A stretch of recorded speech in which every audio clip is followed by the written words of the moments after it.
Do you want to know, ironically, who dislikes me the most sometimes? Who? Myself. Oh, me too. Oh. There's so many things that infuriate me about this clip. So I imitated the, how do you find the courage to keep being the joy with her. It was so cringy, her fake smile as they're both kneeling on the ground. And then the floor feels safer. Maybe I should do the next presidential debate from the floor. Hollywood's getting stranger by the day. Drew Barrymore isn't the bubbly star we remember. She's on her knees, literally, groveling to activists on live TV. Once America's sweetheart in movies like Never Been Kissed, now she's crying over plants and pulling desperate stunts to stay relevant. The result?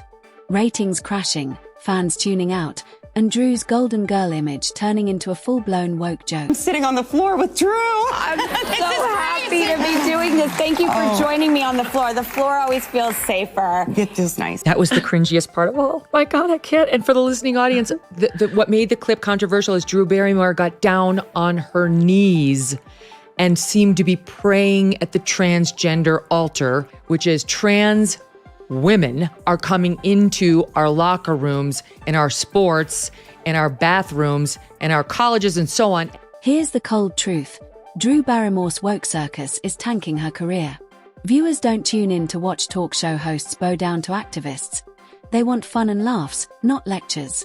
Enter Candace Owens, Hollywood's worst nightmare. While Drew kneels, Candace stands tall, cutting through woke nonsense with facts and fire.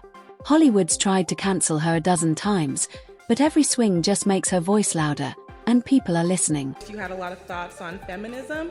I'm a feminist, but I was just wondering, how do you differentiate between the extremism that exists in feminism as it does across, multiple different ideologies? It's a great, great question. So what you have to realize about the left when you talk about extremism is they hack words that once had real meaning and they take them for their own nefarious goals, right? So they'll say racism, and I blame feminists for almost every ill that we have right now because they've encouraged people not to act as a woman and they bash men all the time, and I think that they have contributed the most to the breakdown of family in terms of an ideology. So what's got everyone buzzing? Candace Owens straight up called Drew's antics a cringe fest. And she's not wrong. Hollywood's so obsessed with pushing its woke agenda, it's forgotten how to entertain. Movies feel more like lectures than escapes, and every time they double down, more viewers walk away. Meanwhile, Candace is winning over the audience they keep losing, just by saying what regular people are already thinking. Had a racial discrimination lawsuit, and you received $50,000 from your school as a result of this. And you recently claimed that racism isn't such a big deal. So are you interested in perhaps giving that money back, or what's the plan there? I do just want to tell you that because it's remarkable to me that I wrote about this extensively in my book, and people always think this is a gotcha. They're like, gotcha, this happened to you in high school. Yeah, it's actually the reason I am conservative is because of this thing that happened to me in high school. Obviously had too much to drink and got 3 people who I had never heard of or met to leave really horrific racist messages. Now, I've never once said that racism doesn't exist. And the numbers prove it. Ratings are in free fall. The Oscars lost over half their viewers, Netflix is bleeding subscribers, and every forced reboot bombs at the box office. But Hollywood doesn't care. They just keep lecturing and alienating their audience. The harder they push, the more people tune out. What they don't see is a rebellion brewing. Viewers are done being scolded and ready to demand real entertainment again.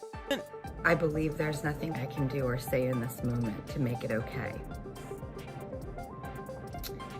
I wanted to own a decision so that it wasn't a PR protected situation. There are so many reasons why this is so complex.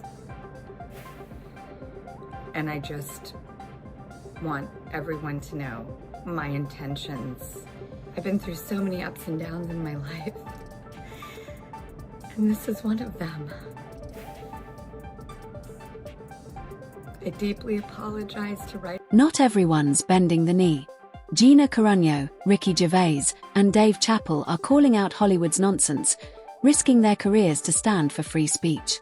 As Candace Owens points out, the loudest woke voices don't speak for the majority, they just make the most noise. And now, more celebs are daring to fight back, putting everything on the line. The tide's turning, And when this woke bubble bursts, Hollywood won't know what hit it.